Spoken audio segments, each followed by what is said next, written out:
On this week's episode, original cast members of the Disney cult classic Hocus Pocus are returning to Salem after 30 years. SAG-AFTRA members disrupt a local Netflix movie, a review of what may be the best sci-fi film in a very long time, and Red, White, and Royal Blue.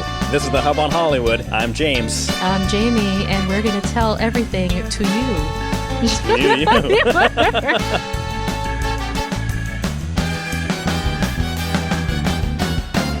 All right, Jamie, we're like the wind. We're constantly changing. We're constantly changing ideas and locations. We're in a different location from last week. Here we are again. So last week we were in the lobby of the iHeartRadio studios here in Boston. It was a little echoey. Just a bit. Yeah. And now we had a few uninvited guests and visitors. Yeah. But that's really our fault because it's an open space. But this is a less open space. We're here again in iHeartRadio, another studio that has these really cool soundproof panels. Yeah. So we should be selling a lot cooler. And these Star Trek chairs. These space chairs. So this is a very spacey environment. It's a perfect place to talk about the creator. Yeah. And other such sci-fi movies. Possibly my new favorite sci-fi movie ever. If you're not considering Star Wars. Oh, the OG trilogy. That's a big flex. That's like a big statement right there. It's really good. I can't wait to talk about this. Before I do, you got to go see it right now. Go see it. That's just a teaser of my excitement. Wait, pause this. Go see the creator. Come back. Yeah. And hear the review. Why not? I mean, just keep listening to us. Please don't leave. Please don't leave. But before we get to the creator, let's talk about, again, the writer's strike coming to an end. That's a really great thing. I know last week we were talking about, by the time we posted that episode, that a deal may have been struck, and a deal was struck, which is great. And it looks like that members got a whole lot more than what they were expecting and hoping for, and the WGA is very happy with the deal. Yes. So now this proposal is going out to membership for them to vote upon. And it was really interesting to see sort of a side-by-side comparison that was released of what the WGA asked for, what the AMPTP came back with, and what they settled on. And it's sort of like, when you get into an argument with your wife, yes, and she says one thing and you say the other thing, and ultimately it's what your wife says. Yes. So that's sort of what happened here with the final agreement, the WGA getting most of everything that they wanted, especially with protections for artificial intelligence. In writing and in pay increases and other security. So a sort of a landmark agreement. And they were willing to go as far as they needed to. And the AMTP, the producers coming back and finally saying, we got to get back to work. We got to get everything back to normal. And so it looks like they're going to have a deal that will allow them to have a livelihood in writing for film and television. Imagine that, James. No, we were a little pessimistic last week when it came to, we were hearing that a deal may be reached soon, and we both were like, you know what, both sides may not be getting exactly what they wanted. There may be a lot of concessions from the union, but fortunately, to our surprise, WGA got a lot of what they were demanding and asking for. So that's really good. However, the battle continues for the actors. It is not over, James. It is not over. So SAG-AFTRA still remains on strike. They are going to be meeting this coming week with the producers to sit down and see if they can get a deal that is similar to the WGA's. Now, there were a lot of issues that were similar, right, with artificial intelligence, and some issues that were completely different. So it remains to be seen what gets hammered out. But similar to the WGA, James, if they don't come up with a deal soon, it could bleed into next year. Right? This is sort of, we're getting to the end of when productions can do anything in 2023. And the winter is coming for New England acting. Once the winter hit, there's not a lot of productions that can be done outside just because of the weather. Things won't pick up again until the spring. Yeah. But the writers have a deal. If the actors don't have a deal, we're still not filming movies. Right. So, and even writers are being asked to join the picket line with the actors. That's right. So they remain in solidarity, and one of those in solidarity events just happened this past week here on Cape Cod, where a production was trying to pull a sneaky-do. Okay, they were attempting to do a B-roll shoot. James, now you're a journalist, right? You know what B-roll is. I play one on TV. Yes. So, I mean, you're in radio, Right. but I assume you right. Like to get extra shots of like buildings, cars going by, people, the coughing scenes like this. Right. And just like that. And great acting. And thank you, all an act. And we heard that that's what was going to be happening on Nantucket Island off the Cape. Right. But as you mentioned, a little sneakity-doo may have been in the works. Exactly. So this was Netflix's The Perfect Couple that has been filming out there for the past year. We've brought you the casting calls here on the Hub on Hollywood for productions like The Perfect Couple and For the Perfect Couple. And it, like everything else, was disrupted by these strikes. However, production crews were preparing for one of these B-roll shoots on Main Street in Nantucket. Now, you might not think it's a big deal. Right. However, they were going to be getting shots of the street, of people driving by, of people walking by, and this is a union production. Yeah. Okay? Normally, when they do B-roll shots like this, they have to hire a certain number of union actors to be the people walking in the background, to be the cars parked on the street. All of that is normally completely orchestrated, and you need to be hired, signed up, and they need to meet a quota of SAG actors. Excuse me. Yeah. You're okay. Okay. They need to meet that quota of SAG-AFTRA actors in order to film anything. So it sounds like they were trying to get away with something a little bit here by, we're just getting all of these establishing shots. Was it like guerrilla kind of shooting that they were kind of getting normal people on the street, or was it like they're hiring non-union background actors to also be walking around? It was sort of the guerrilla thing, right? They're just out and getting shots of normal people on the street during the day. This was going to be on Main Street, Broad Street, and a Civil War monument where there are obviously lots of people. Yeah. And do we know if, because this is a Nicole Kidman, Liev Schreiber, and Dakota Fanning movie? It's a TV series. TV series. Do we know, were they there on set? I don't believe so. Okay. I don't believe that any of the because main... I find it hard to believe that, and it would be very disappointing if you found out that Nicole Kidman was there, or Liev Schreiber, or Dakota Fanning were there on set, kind of participating in this kind of guerrilla filming and shooting, but it doesn't appear that they were there. No, I don't think that was the case, but either way... That would have been heartbreaking. It would be. Because Nicole Kidman is the face of movies. She's the AMC woman. I know, every time you go... This is where magic happens. Like, that would be very disappointing to see if she was a part of this whole thing. No need to cancel Nicole Kidman right now. Not yet. God. We're watching it, Nicole. You're on thin ice, Nicole. We're watching. But some eagle-eyed picketers who were out there anyways went down there to picket the production, saw what they were doing, and they're like, no way, Jose. Yeah. So it wasn't just SAG-AFTRA picketers and demonstrators that were there, but it was WGA there in solidarity and other Teamster unions.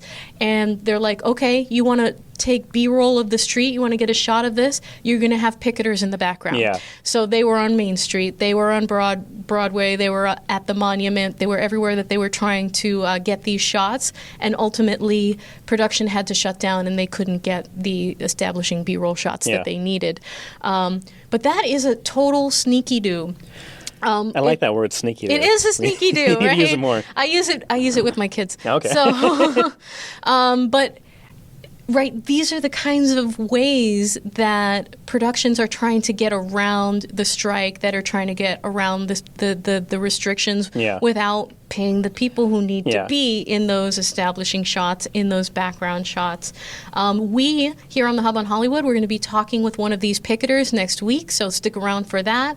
And we'll get the story from them on the scene of how it all went down, and how they brought the perfect couple and their production crew to a standstill. Do you think this affects the fan base, or do they just not really care? I don't think so. I don't think the general audience is as aware, but for the acting community here in New England, I think it was a much bigger deal. See, what if they just kept all the B-roll with even the protesters and the people on strike in the background, but they just CGI all the signs that say "pay us a fair wage" into like a balloon, or like I heart Netflix. I think that would cost a little more money than it's worth. You think so? And the whole exercise was them trying to save some money. Gotcha. So that's not a good idea. Not a good idea.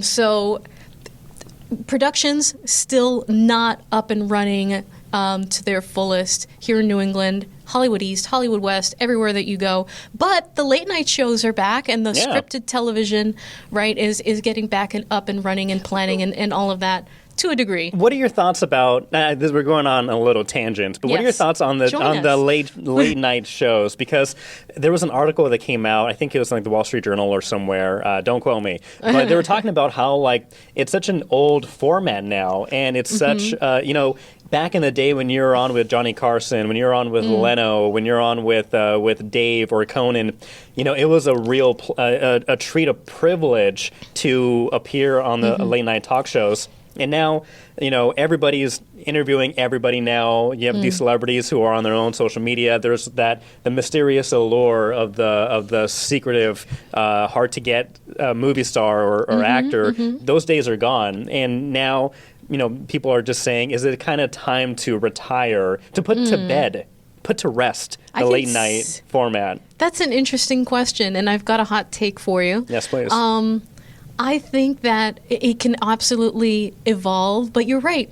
Everybody has access to everything, everywhere, all at once, all the time now, right? You've got access to your celebrities on social media, and it's not as mystical and magical. But you know what? I think that there are some great things about the late night format that absolutely need to stay, right? Because it's like this celebrity that you love, now you get to not just see what coffee they're drinking that day. I'm not a hot shot at your coffee. That's sitting right here. I'm sorry. Dunkin'.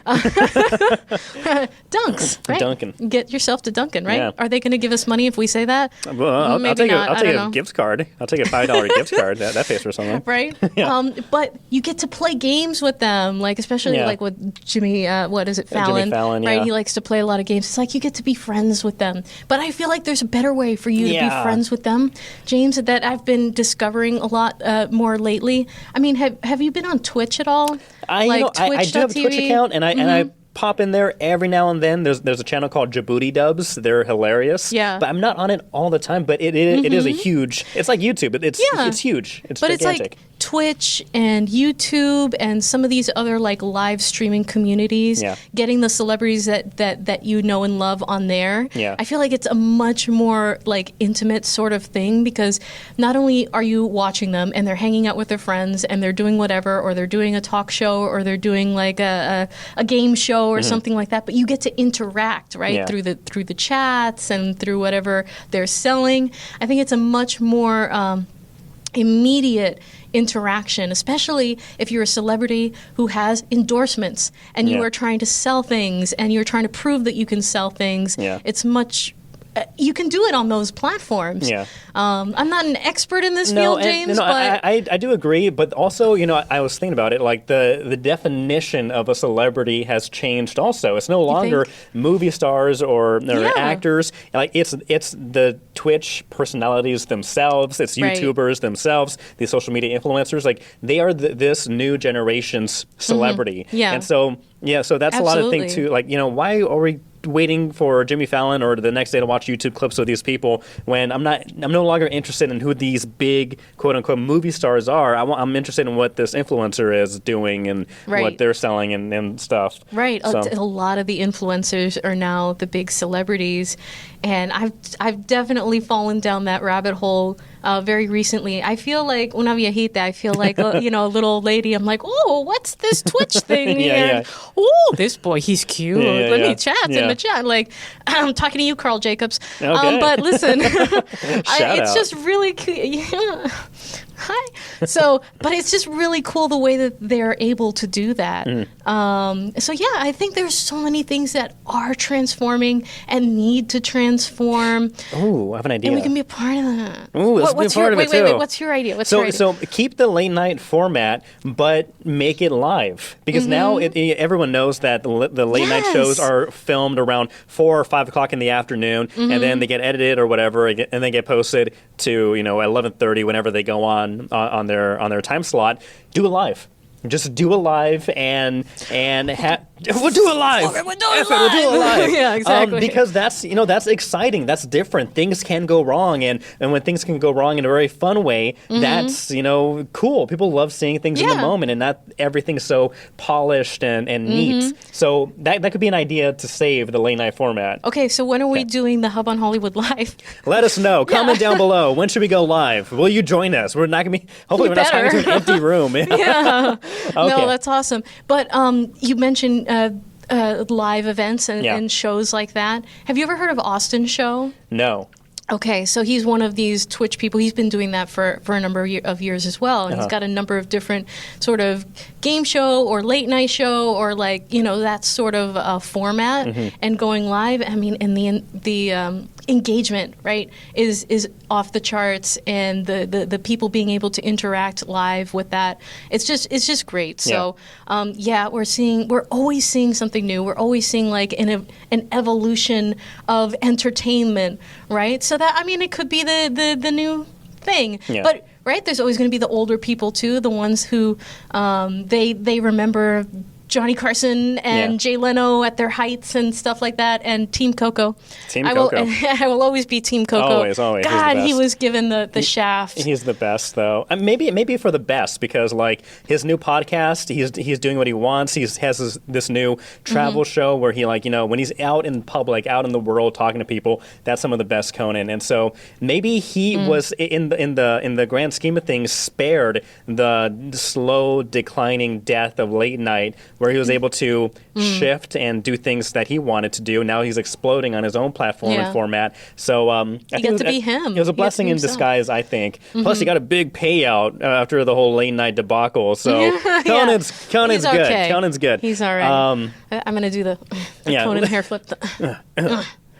The string dance. The string dance. Oh, yeah. Let us know what your thoughts are on the late night format. How would you fix it? And when can we join the late night format to make it better? Hire us. Late Night, Tonight Show, all those shows. Look, and we are going to have a live show at some point. We will have a Hop on Hollywood live, and we'll figure it out. We'll figure it out. Do you have tips and tricks? Let us know. Because we're just going to blow everybody out of the water. Heck That's yeah. Right. You know what's blowing out everybody out of the water right now? What?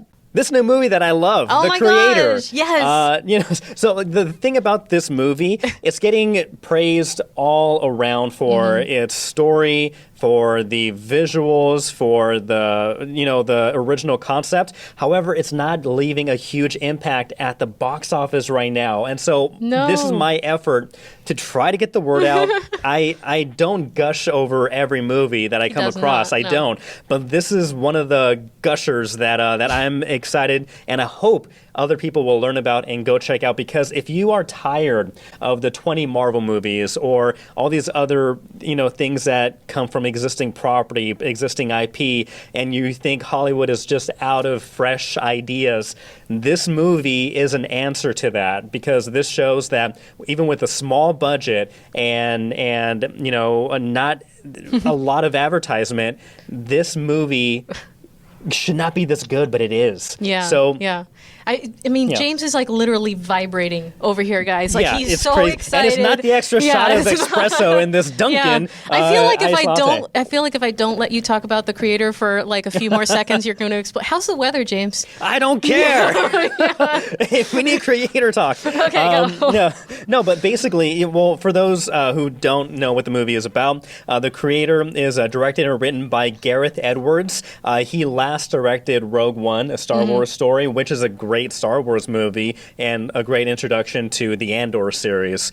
He also directed the new Godzilla movie that has now led to the new MonsterVerse. The creator stars John David Washington, Madeline Yuna Vowles, Gemma Chan. I'm butchering that, but she's great in the movie. Also, Allison Janney. It's about the creator is against the backdrop of a war between humans and robots with artificial intelligence. A former soldier played by John David Washington finds the secret weapon that could end the war, a robot in the form of a young child played by Madeline Yuna Vowles.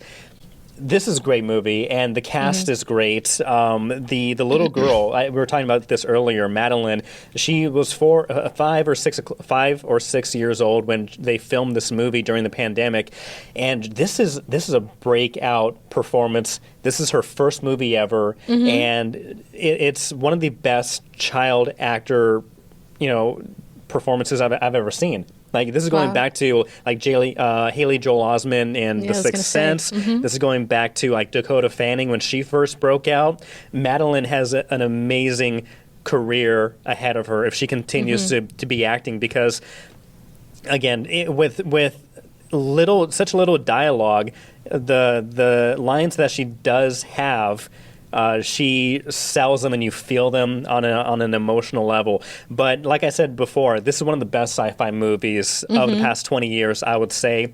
It's original, visually stunning, original concept, an original story. Some of the best, like I said, just the best acting all around. So one of my favorite things about this movie, Jamie. Yeah? What is that? This movie was made on a budget of $80 million, and they filmed in actual locations, I think 5 or 6 different locations around the world, including in Tibet and other parts of Asia.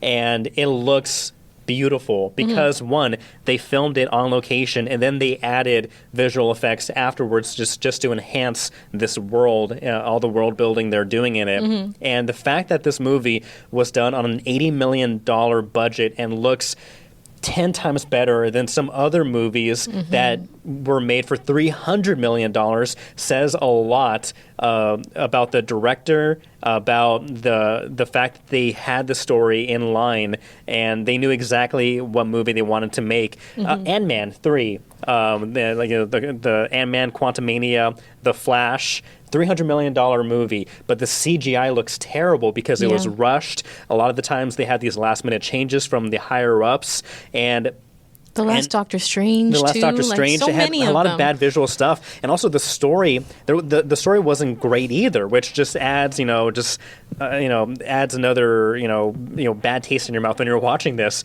This movie, you can tell they put a lot of effort, a lot of love and attention into it, and for $80 million, again, some of the best visual effects I've seen in quite a while. Have you seen District 9 or Chappie? I've seen both. So when those movies came out, people and the CGI, the effects still hold up. Like, they're still beautiful and they look very grounded and realistic. This movie just continues. Like, if you love those two movies visually, you will love the creator. So this is like the robot child with like half a head, right? Yeah. That's incredible, right? It's incredible. And a lot of the robots that, like, because there are two types of robots that have, like, a robotic head and they're, like, 100% robot. And then there are other ones, kind of like the child, where they're also, like, adult robots, but they have, like, the face. In this world, you can have, like, your face and your likeness scanned. And so it can be, like, recreated on a wide variety of different robots.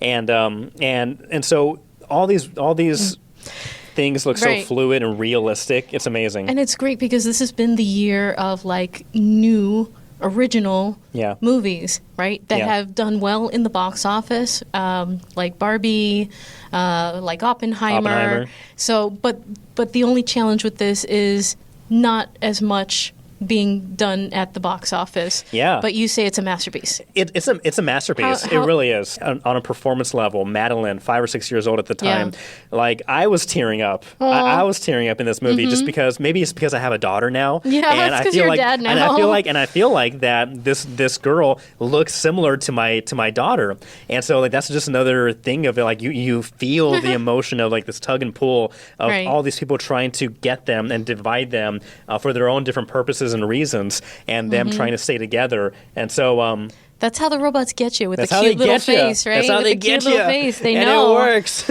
So how would you yeah. how would you say that this measures up to a similar movie to AI, Artificial Intelligence, with Haley Joel Osment and what was his Jude name? Law. Jude Law. Because that really got me as well. You know that also that's a very also emotional movie at the end. It's been a hot minute since I've seen it, but I remember enjoying it. This one, I mean, again, like I think.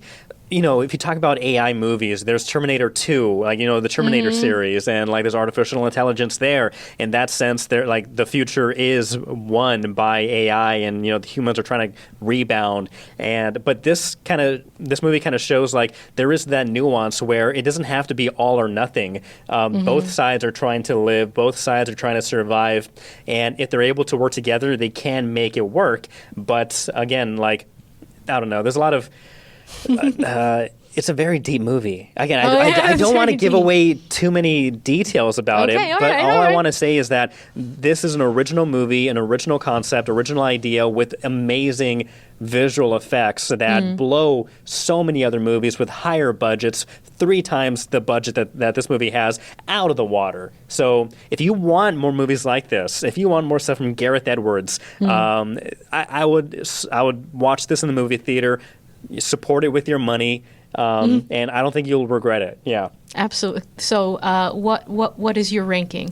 How many stars? How many? I would say this is a solid 9 at the minimum, but I'm willing to go 9.4, 9.5. That's very high praise from James Rojas. Yeah. You can trust his taste in movies. You're on the Hub on Hollywood. Absolutely. So run. Grab your robot and glide or ride your robot, I guess, to the theater to go watch The Creator and let us know what you think of it. Please support this movie. Please. I'm begging you. Yeah. Also, hashtag Zolo for Zorro. Sholo for Zorro. Yeah. Hashtag. We need more movies like The Creator, and we need another Zorro movie starring Sholo Maridueña. There we go. Let's get this hashtag going. That's right. Okay. Excellent. You know what else, James, is timely? What else is We're timely? talking about what's timely. Yes. Halloween is right around the corner. Halloween is around the corner. Halloween, like my wife and I were grandmother just talking, like, it got so cold, like chilly in the mornings now. Yeah, like, yeah. I feel like, like overnight, it felt like, 70-degree weather. We've had a lot of rain recently. It's but crisp. It's cool. The crisp came too quick, I think. I'm still warming up. I'm still learning to, like, okay, I need to wear a jacket now in the morning. Well, you're a California guy. I'm a California guy at heart. And so, but yeah, fall is upon us. The spooky season That's right. is upon That's us. right. The humidity is down. The air is cool That's and good, crisp. yeah. The leaves are falling. They're turning. They're falling. And I like this season. this is a good time to watch spooky movies Yeah. that may or may not have, but definitely were filmed here in New England. Exactly. And we are coming on the 30th anniversary of the Disney cult classic Hocus Pocus. A must-watch every single year, at least in Casa de Rojas, growing up. And, when did Hocus Pocus 2 come out? Just a year or last two year, ago? Just yeah. last year, right? Yeah. So just last year it came out. But the original movie 30 years ago came out. And guess what? We found out that the original cast members, excluding the 3 witches, so excluding Bette Midler, Sarah Jessica Parker, and Kathy Najimy, the actors who play Max, Allison, I have the notes here. Don't worry, I have the notes here. Binks, the person who plays Binks the cat, and let's see. Is he actually a cat? That's my question. You have to find out. No, but the original cast who play like the children and who voices Binks the cat, they're coming to Salem. They're coming back after 30 years, and many of them have never been here before. And let alone all together. Right, because the movies were filmed in Rhode Island. Yeah. But so they're coming to the real Salem, Massachusetts. Yeah, and so because every year, and last year we saw record numbers, like 1 million people visited Salem for the Halloween fall season. You can't get close to it. Yeah. So, but I expect that we may be breaking that number because the cast is going to be coming down over here for a 2-day event on October 20th and the 21st. And I had the pleasure of sitting down and to talk with one of the organizers who helped put this together. Great interview with Joe Manganaro. He is the host of the Horror Squad podcast here locally in Massachusetts. And he and this other person, he's a literal character around Salem. His name is Brian Sims, but you may recognize him as Bora, the witch, with Salem's Black Hat Society. But without further ado, we'll get into the details of It's Just a Bunch of Halloween, celebrating the 30th anniversary of Hocus Pocus. Here's my interview with Joe. Joining us on the Hub on Hollywood is Joe Manganaro. He is the host of the Horror Squad podcast, and he is among the organizers who's putting this whole thing together, reuniting the original members of the Hocus Pocus cast. Joe, thank you so much for joining us on the Hub on Hollywood. Thank you so much. It's a pleasure. I can't wait to talk about the event and everything we got going on. So let's start from the beginning, because how did this come about? Because I understand that there was some kind of serendipitous moment where not only you were in the works of getting the cast, Omri Katz, Vanessa Shaw, Thora Birch, and Jason Marsden, to some sort of reunion for the 30th anniversary, but also this other guy named Brian Sims, also, maybe more famously known as Bora, was also doing something similar, right? Yeah, no, it really was sort of a clash of things coming together here. So last year, my podcast, the Horror Squad podcast, we did a event with Omri Katz. We literally just reached out to him and we're like, hey, on Instagram. And I was like, hey, Omri, would you be interested in coming to Salem? I think the fans would love to have you here. And really, he just took a flyer on us. He was like, absolutely. I'll let's do it. And the event was super successful, honestly, more successful than I ever expected. The fans really turned out in droves, and it was really an amazing event. So he was like, I would love to come back, do this next year. I'd love to bring more of the cast and get them involved. And that was the last time I sort of kind of heard from him. We had some little conversations here and there about it. But then, yeah, of course, Brian, local celebrity himself, Bora, he went to a convention out in Florida, I believe it was, and a lot of the cast was there, and he was like, you guys need to get out to Salem. So I think he got Jason Marsden, who plays Binks the Cat, the voice of Binks the Cat. He got his information, and then Omri was like, hey, I think, we got something cooking here. And then, everything just came together, and we finally got all 4 cast members on board, and it's been just craziness ever since, just trying to plan this out. With obviously the ongoing strike has kind of made things a little complicated, but we're able to put this event on, and we were wanting to do more, and hopefully as long as this event goes well, we'll be able to do even more next year. But we were able to kind of put this together last minute, and things are looking good, and we're excited for it. Were there any arms that needed to be twisted, or was everybody kind of on board from the get-go? No, I mean, everybody, they were all very excited. So last year when we brought Omri here, that was the first time he has been here since he filmed the movie 30 years ago. Wow. And then Thora and Vanessa, this will be their first time coming back to Salem since they filmed the movie. Wow, that's crazy. So, it's going to be amazing being able to put all 4 of them back to, obviously Marsden, he came in after the fact, so he never made it out to Salem during filming. But to get the 4 of them back together where, the movie was filmed, being able to take them to the filming locations, being able to meet the fans in Salem, which, I mean, it's basically, the place to be if you're a Hocus Pocus fan, and I think it's just going to be insane. I'm really excited to see what the response is. I mean, already the response has been amazing, but I think once even more wind catches, especially by the tourists coming in and whatnot, the response is really going to be amazing.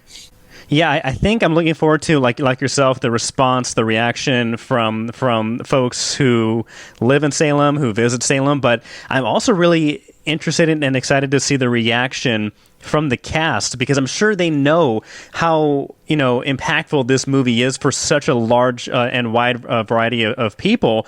But I imagine that it may be somewhat overwhelming when they get there and they're in front of all these people on a 30th anniversary around Halloween time. Like, I pray that that they can keep it together, because I think that's going to be an emotional experience. Oh yeah, I think 100%. Especially, like I said, I mean, most of them haven't been back here since they filmed the movie, so I think it will be definitely overwhelming for them. And Salem's changed a lot in the past 30 years.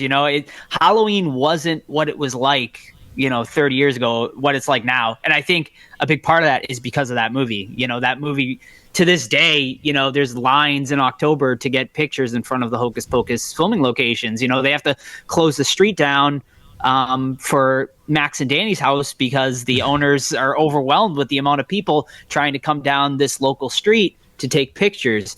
So, I think it is definitely going to be an overwhelming experience, but also a very rewarding experience for them to kind of see what this movie they made 30 years ago is still so, just iconic. Absolutely. And so let's talk about the events. This is taking place over 2 days, October 20th and 21st. What are we going to experience? What are they going to experience during those 2 days? Yeah, so 2 very great events. Like I said, we wanted to do more, and we will. We plan to do more next year, but with the time and the restrictions we had, this is still an amazing event we're putting on.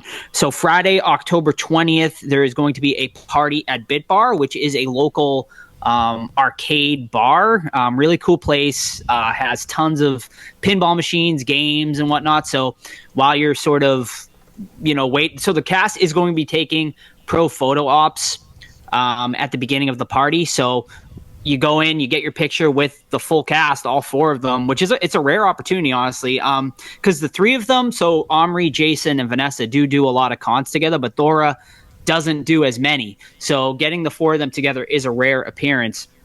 So they'll be doing pro photo ops with our friends from Witch Picks for you guys from I think 8 to 9:30. While everyone is mingling, you can be playing arcade games and whatnot. We are also going to have live entertainment. We are going to have a drag show that's going to be hosted by Ms. Diamond Wigfell, which is also another local Salem celebrity.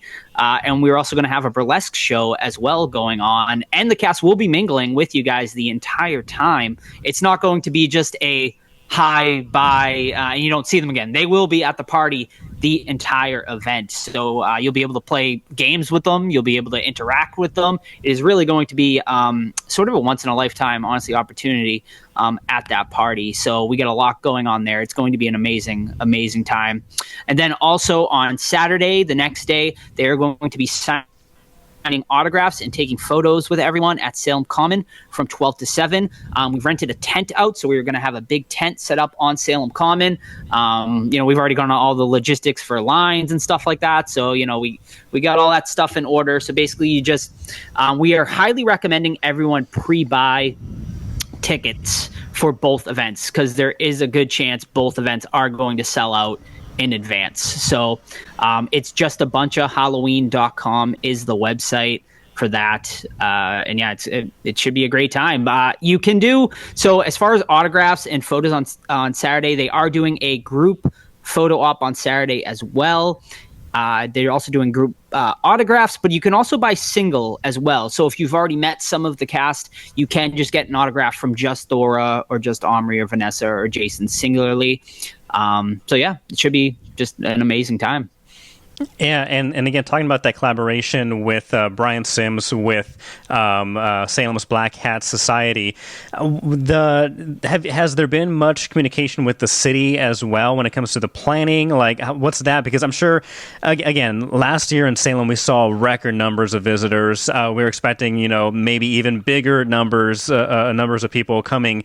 And so an attraction like this is sure to bring people who maybe were on the fence of coming or not. And so what's the collaboration been like with the city? Yeah, absolutely. That's one thing I did want to mention that I failed to mention yet, and that is we wouldn't have been able to do, honestly, this signing on the Salem Common without Creative Collective and John Andrews. He basically runs the Common in October. He does the big vendor fair down there. So, I mean, honestly, you come down and there's going to be hundreds of vendors in Salem Common too on that day too. So you'll be able to see a lot of local artisans and whatnot. But Creative Collective, they put that event on. We were able to get in touch with John Andrews over at Creative Collective, and we told him our idea, and he was all on board for it. And he came into the conversation after that, and he has been a great help with getting this event to where it is now. Now, you mentioned that there were other things that you were hoping to do. We obviously know the SAG-AFTRA writer strike is ongoing, and so I think there was the idea of having like a movie night. If the strike ends before the event occurs, do you think that's still salvageable? Do you think anything may come from that? As much as I would love to, I would say probably not, just because we're so far into the game at this point, and with scheduling and everything, I just don't see a way for it could happen. But never say never, I guess. I know there has been talks supposedly ongoing with maybe ending this strike. So if it does, maybe. But I'm gonna say don't hold out hope. Now, next year. Hopefully next year. Yeah, fingers crossed. I was talking to Brian, and I was saying, the countdown has begun to October 20th and 21st, and I think people would naturally also think, have people try reaching out to Bette Midler, Sarah Jessica Parker, Kathy Najimy. I know they're probably very hard to get to, but I think social media blitz, a social media campaign, it wouldn't hurt to try to get their attention. Has that crossed your mind in any way? Honestly, it hasn't, because just Sarah Jessica Parker and Bette Midler to me just seem unattainable. I think you need to get some bigger studios and big wigs involved to do that. I think Kathy is definitely a possibility because she does do a lot of conventions, like Halloween and horror conventions. So I know she does do appearances, and she was actually in Salem just a few years ago. So I think she would be the one we could probably attain. But at this point in the game, I think that's something we would have to, address for next year. I would love to get Doug Jones out here as well next year. He played Billy Butcherson from the first movie, and he was also in the sequel. So we definitely have ideas for next year, but for now, I think we're just going to stick with what we have for this year. And again, still a great lineup, an amazing lineup. And I understand from what Brian said, as far as I know, and maybe as far as you know, I think this is maybe the first time that these four, Omri, Vanessa, Thora, and Jason, are going to be together in one place for an event like this. Yeah, this would certainly be the first time they've ever been back to Salem together. I know they have done a couple of conventions together, but like I said, it is rare. They don't do many together at all, but this will be the very first time they'll be back in Salem together. So this is really a once-in-a-lifetime experience to be able, we'll see if it happens next year. We hope it's going to happen next year, but this very well could be the one and only time you be able to meet them in Salem in October. So definitely come out if you can. Don't wait, because we can't guarantee it's going to happen next year. Absolutely. So where can people learn more about this? Where can they buy tickets? Yeah, so you can head to itsjustabunchahalloween.com. A play on words of It's Just a Bunch of Hocus Pocus from the movie. Obviously couldn't use the name of the movie due to the ongoing strike and whatnot, so we went with that. So it's justabunchahalloween.com for all details. Also, you can head to any of our socials, the Horror Squad Podcast, Salem's Black Cat Society, or the Haunted Happenings Marketplace. We have all the information on there as well. We're also going to be distributing posters and flyers to a lot of local businesses in Salem. So if you're going to be in the area, we have QR codes right on these flyers and posters that you can just scan, and we'll take you right to the website. Excellent. Let's see. Is there anything else you want to add about the event that I may be forgetting to ask before we talk about your podcast? Because I want to learn more about this too. Sure.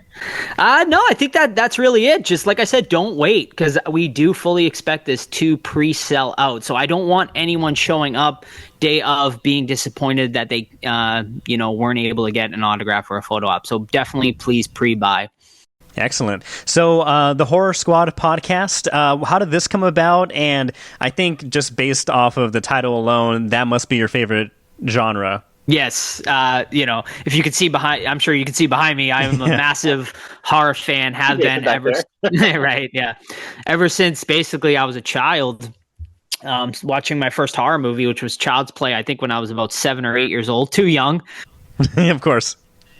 I've chased that feeling of sort of that it made me feel, and it just became a lifelong obsession, honestly. So originally I had started a YouTube channel called Joe's House of Horror, and that was doing pretty well, but honestly it kind of I don't know, I kind of got burnt out on it. So podcasts were kind of the hot thing at the time, so I reached out to one of my buddies and I said, hey, let's start a podcast. And we're almost 300 episodes later now. It's been about 6 or 7 years and we've been doing really well. It's better than I ever expected, honestly. Being able to talk to directors and actors and writers and everything in horror has just been honestly amazing, and something I never thought I'd be able to do, to be able to talk to horror legends like Tony Todd, who played Candyman, and even just doing this, I never thought in my life I would be sitting down with the cast of Hocus Pocus making an event, and the podcast has been able to afford that. So it's really just been something really special. And of course, I have to ask you, I'm sure you get asked this all the time, favorite horror movies. Maybe do you have a top 3, top 4? Sure, yeah. My all-time favorite is The Shining. There's just something special about that movie. You could just watch it over and over again, and you're always going to pick up something new, I feel like, even if it's just in the background or something. I mean, Kubrick's a genius, so always been a massive fan of that. Also love The Exorcist. One of the movies that absolutely just completely terrified me as a child. I saw that way too young as well. I saw that way too young. Right. I saw Event Horizon when it came out in theaters. So I forget what year that came out, but I saw it as a very small child. Definitely scarred me for a while, but man, it's one of the best horror movies that I've ever seen. And I think I also do love horror, and so I think that. It's my wife and I have our debate of how young is too young to start introducing some of our favorite movies, including Jurassic Park and more fun movies like Back to the Future, and even Star Wars. But yeah, there's some movies where I'm like, before we had because we have a 5-month-old, and so before she came around, I was like, yeah, we can definitely show her Event Horizon when she's like 5. But now that she's here, I'm like, maybe that's a little too young. But I think watching some of these movies when maybe a little sooner than you were maybe that it wasn't intended for gets people falling in love with that, and that sticks with you. Absolutely. No, totally. I think when you're a child, you're just so innocent, right? And like when you watch these movies, like as an adult, it just doesn't hit you. Watching a horror movie just doesn't hit you the same way, but when you're a child, there's just that innocence, and watching something just so crazy, it really just, I think, sticks with you. It does. Yeah, my top 4 would be, this may not be the most definitive list, but for sure Halloween is my number 1. I saw that countless times as a very young kid and absolutely loved it. Like I said, Event Horizon's way up there. What Lies Beneath, starring Harrison Ford, that's a great movie. Great one. And The Thing, another John Carpenter film, classic, of course. Classic. So that's an all-timer. I also throw a Blair Witch Project. That's one that I watched at a young age, and it really stuck with me. And to this day, I still just absolutely love that movie. Awesome. Well, where can people follow you? Where can they find the podcast? Sure, yeah. So you can find us. We're basically on any social media platform: Facebook, Twitter, Instagram, Threads. What was it? X now, I think, not Twitter, but right. I still do too. Facebook, Twitter, Instagram, Threads, wherever. Just search the Horror Squad podcast. We're on any of your favorite, basically wherever you listen to your podcasts. Whether it be Spotify, Apple Podcasts, wherever. Just search the Horror Squad podcast, and we're on there as well. Excellent. Well, everyone who's listening to The Hub on Hollywood, follow Joe Manganaro's podcast, all his social media stuff, and also check out a bunch of Halloween to learn more and get tickets early for the event October 20th and 21st. Possibly the only time that the cast, Omri Katz, Vanessa Shaw, Thora Birch, and Jason Marsden may be together in Salem. So you don't want to miss it. But Joe, thank you so much for joining us, and yeah, can't wait to talk to you soon again. Thank you. It's been an absolute pleasure. All right. Again, thank you, Joe, for joining us on the Hub on Hollywood. If you want to learn more about the event, Google It's Just a Bunch of Halloween. And again, October 20th and 21st is going to be crazy with the cast of Hocus Pocus coming to Salem to celebrate. I'm so excited. This is the best time of the year. You get your tickets, get down to Salem fast. or everywhere in New England, honestly. You can go. There are ghost tours pretty much for every town and everywhere that you go, and the leaves are turning, and it's absolutely the best time of the year to come up here to New England, visit the region, and maybe visit some of the places where your favorite movies were filmed, so many of which were filmed right here. I'm going to the Cape in a couple of weeks, so that will be great. So amazing episode. We've talked about so much, and we always like to round out our episodes with what we are watching now. Yes. And I guess I am on a little bit of a romance kick, James. So I just watched, this has been out for a little bit now, Red, White, and Royal Blue. Which on is Netflix. Available on Prime. It's available on Prime Video. That's what I said, Prime. Have you canceled Netflix yet? No, I'm almost there. It's so hard to pull the plug. It's so hard. It's so hard, but it's still on the chopping block. But yeah. Very close. Very close. So I did watch Red, White, and Royal Blue on Prime Video. It is about the first son of the United States and the young Prince Henry of England, who's not the direct heir, but the spare. The spare to the heir, the heir to the spare. Something like that. Yeah. And they fall in love. Yeah. Right? So I have heard good things about this. It was really cute. It was really, really cute. Both of the actors, I think, did a really great job here. And they're very easy on the eyes. Nicholas Galitzine and Taylor Zakar, each respectively play the prince and the first son, whose name in the movie is Alex Claremont Diaz, and the president of the United States, Miss Uma Thurman. Really? Which I didn't actually realize that was Uma Thurman until nice. After the fact, after I watched the movie. Is she carrying a samurai sword, like in Kill Bill? No, but she does carry with her a really great Texas accent. I think that she does a very decent job of the accent. All righty, then. So way to go, Uma. You go, Uma. And so she's a female president from Texas. Just a president. Can we please be a little progressive? States. Not a female president. She is the president of the United States from Texas. What is wrong with you? No. It's fine. You caught me. There's a bad joke. There's a bad joke. It's like, what do you call... oh, God. What do you call a female pilot? Yeah, what do you call a female pilot? What? A pilot. Great. The joke goes better. I butchered it, but it's basically that. Sorry to interrupt. Female President Uma Thurman. Yes. President Uma Thurman and her son. And I really enjoy it because it's sort of an enemies to lover kind of thing, which is totally my trope. Raylo. Yeah. I love that. I can't get enough of that trope whatsoever. Both of these young men, great actors, great charisma and chemistry. Easy on the eyes, and a decent story, and a fairly decent story. I mean, it jumps in a little bit stiltedly, I feel like, in the beginning, where it's like we've got to get up to speed very quickly about what these characters are and what is happening. But once you get into the story, I think it evolves very nicely. It's a nice evolution of their series of misunderstandings and their not liking each other, right? They're sort of hating each other in the beginning and then slowly beginning to understand each other. It is a very tried and true trope, okay? It's done over and over and over again. But it was very lovely, very well done here. And it was very enjoyable. There we go. I forgot English, guys. All of a sudden. Sorry, not all of us have had our second shot of espresso iced latte. I have had 0 coffee, so I'll have to fix that later.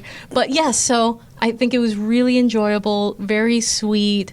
The ending is idealistic, to say the least. Maybe not the most believable ending. Okay. But it is definitely, if you just have a sweet tooth, right, James? No. You just want something real sweet that'll just make you feel good and not make you think too much, and is easy on the eyes. I recommend Red, White, and Royal Blue. That's like the third time you said easy on the eyes. I'm sorry. These guys must how be else can I say beautiful. They're SOBs. very, very handsome. Very, very handsome. Very beautiful. Now, what happens? So, what happens if, like, the first child is he technically the first child? Yeah, he's like family? the first son, first child. The first son. What happens if the first son marries the king or queen's right, the Prince heir? of England? Does the United States merge? Right, that would be England? So cool. Who's entitled to what? Like, do we own England now? Do they own us? I think we absorb it. What happens to the children? Like, does one become president and one become king? Like, we haven't had an emperor in a while. We need to bring back emperors, right? Right. Do we become one entity again? Yeah. I saw a trailer for Napoleon while watching The Creator, which, by the way, is fantastic. You don't say. You didn't mention that Napoleon, 50 times. It's so good. Please watch it. I'm begging you. But Napoleon, he was first he took his little history lesson. He overturned the government, which was like a monarchy, became king, but then he eventually no, I want to be an emperor. Emperor, it's not a bad, not a bad title. You know, Napoleon complex, right? Yeah. Short guys, but you know that Napoleon wasn't actually that short for his time in era. He was like 5'6", 5'7". Propaganda. It's propaganda. English That's not propaganda. Short either. They're all kings, okay? We're all kings. Short kings. Short kings, tall kings. All men are kings, right? Maybe not all. Some. The good ones. Am I a king? All right. You're a king, I'm James. A king. You're a king. King James. King James, yeah. Woo! Sorry. All right. Anyways. But you recommend on Amazon Prime. Red, White, and Royal Blue. Very sweet. I'm also trying to catch up on Sex Education, which is on Netflix, starring Asa Butterfield, Emma McKay. They are wonderful in this. Gillian Anderson, who plays Asa Butterfield's mother, who's a sex therapist. Familiar? Oh, because he's one of the most. He's one of these easy on the eyes. No. He's one of these very accomplished child actors as well. Also easy on the eyes. He's an adult now, guys. Okay.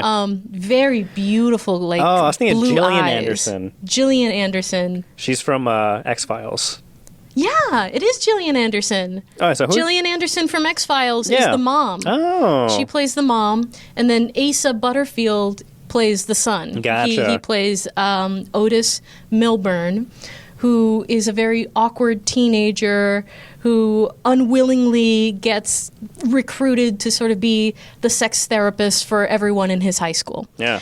It's one of these shows, though, where all of these actors who are playing high school students are 30 years They're old. Like 30 years old. They're like, Ma, I need help with my homework. Can you help me with my book report? Roided up please? And gigantic, and these kids are not teenagers. Yeah. They're not that believable. It's like you can dress up like a kid, but it's like, come on. See, I know studios don't like the child labor laws, and that's why they go for 18, kids that look very young, 18. Also, just commit to it. Just get kids. Well, you can't have all the kids be naked. And they're naked in this thing. Everyone in the show gets naked. Okay, so that's so not very explicit. In that case. Okay, not in that case, James. What?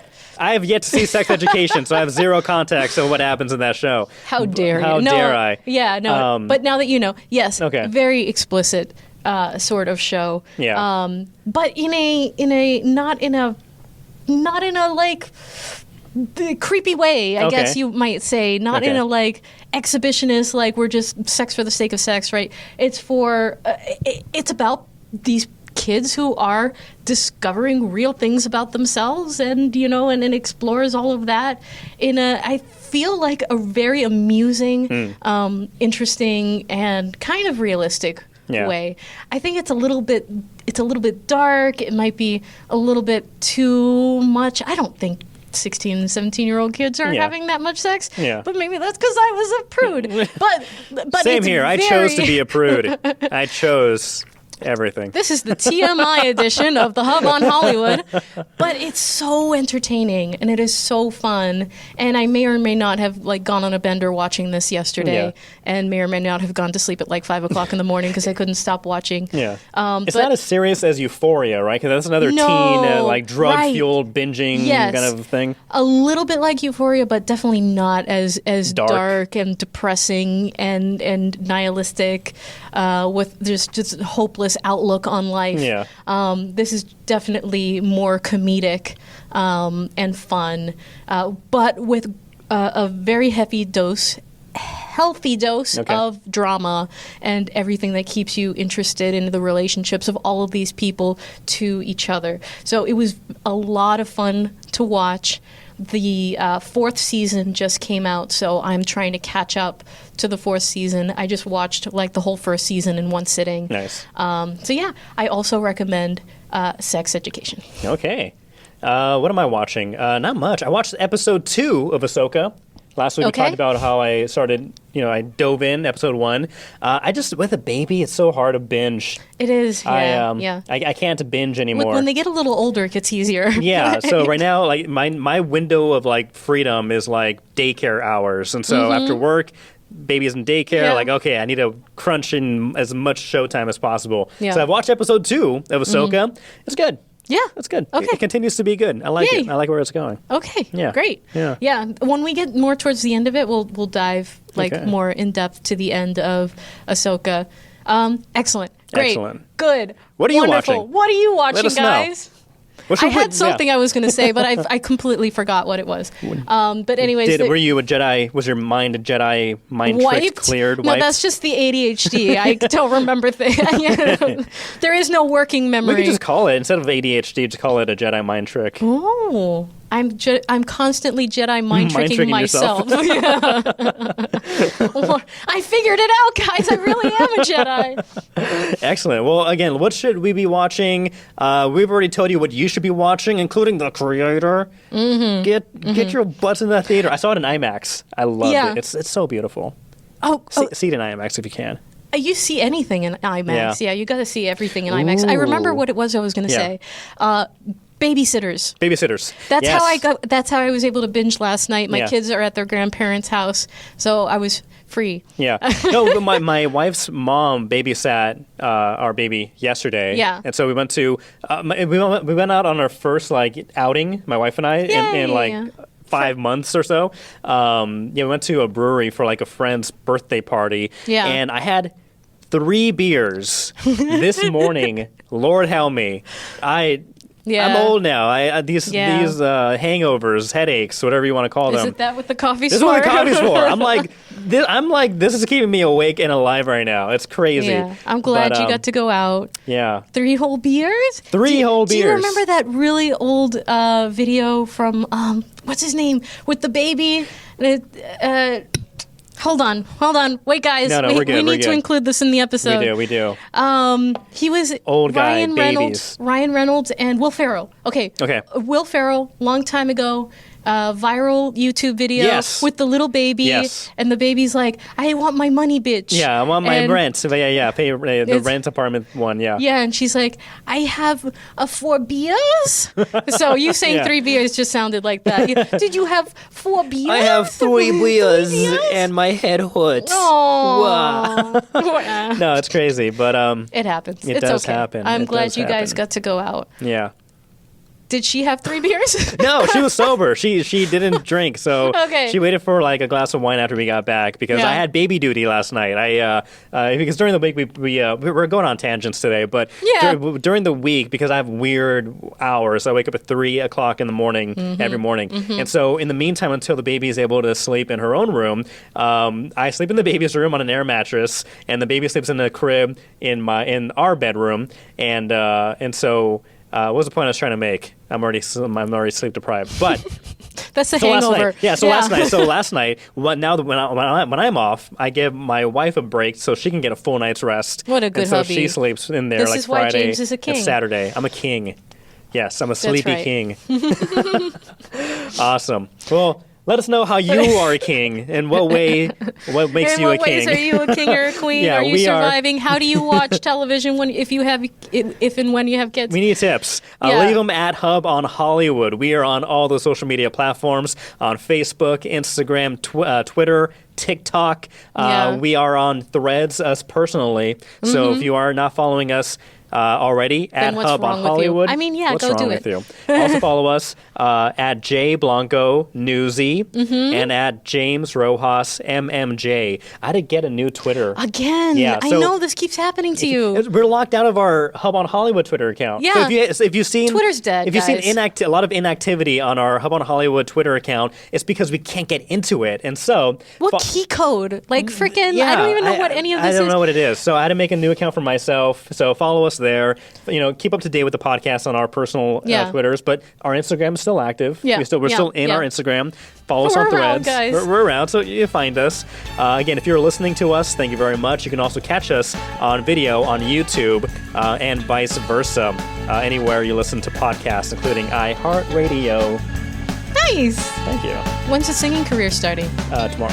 Great. After I get some more sleep. Right after this. After this. All right. Thanks, guys. Thanks for joining us. Go watch The Creator, and we'll see you next week. Bye. Bye. All right.